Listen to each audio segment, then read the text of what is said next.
নমস্কার বন্ধুরা, অসীমাস আপসাইকেল কর্নারে তোমাদের সকলকে আবারও স্বাগত জানাই। বন্ধুরা, আজকের আমি আবারও চলে এসেছি তোমাদের সামনে নতুন একটি ক্রাফট আইডিয়া নিয়ে। এটা তোমরা দেখতেই পাচ্ছ, এটাকে আমি নারকেলের মালা দিয়ে বানিয়েছি এবং নারকেলের মালার উপরে মোল্ডেড ক্লে দিয়ে ডিজাইন করে নিচ্ছি। বন্ধুরা, প্রথমে যখন আমি এই ক্রাফটটা বানাতে শুরু করেছিলাম তখন এটাকে ভেবেছিলাম শর্টস আকারে ছোট করে তোমাদেরকে দেখাবো, কিন্তু যখন বানাতে শুরু করলাম তখন দেখলাম বেশ কিছু জিনিস আছে এর মধ্যে যেগুলো শর্টসের অত ছোট সময়ের মধ্যে দেখানো সম্ভব নয়, তাই এটাকে আমি ভিডিও আকারেই পোস্ট করলাম। তোমরা দেখো, আশা করি তোমাদের ভীষণ ভালো লাগবে। আর ভালো লাগলে অবশ্যই আমার চ্যানেলটিকে সাবস্ক্রাইব করতে ভুলো না।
এবারে দেখো, আমি বেশ কিছু ফ্লাওয়ার ফুল এবং পাতা বানিয়ে নিচ্ছি এবং সেটা সুপার ক্লে দিয়ে বানাচ্ছি।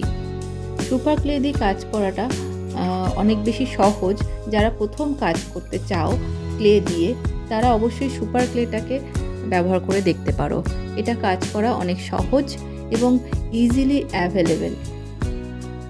এবারে দেখো, এটার ফ্লাওয়ারগুলো লাগানোর জন্য আমার কাছে থার্মোকলের কিছু ছিল না ভেতরে দেওয়ার জন্য। সেজন্য আমি দেখো একটা নারকেলের মালাকেই গ্রিন কালার করে নিয়ে ওর ভেতরে বসিয়ে দিয়েছি এবং তার উপরে গ্লু লাগিয়ে এই ফুল এবং পাতাগুলোকে সেট করে নিচ্ছি। তাহলে বন্ধুরা, কেমন লাগলো আজকের আমার এই ক্রাফট আইডিয়াটা? তোমরাও নিজে ঘরে বসে ছোট্ট ছোট্ট জিনিস দিয়ে খুব সহজেই এরকম জিনিস বানিয়ে নিজের ঘরকে সাজিয়ে তুলতে পারো। আবারও কোনো নতুন ভিডিও নিয়ে তোমাদের সামনে হাজির হয়ে যাব। ততক্ষণ পর্যন্ত তোমরা সকলে পাশে থেকো, সাথে থেকো। ধন্যবাদ।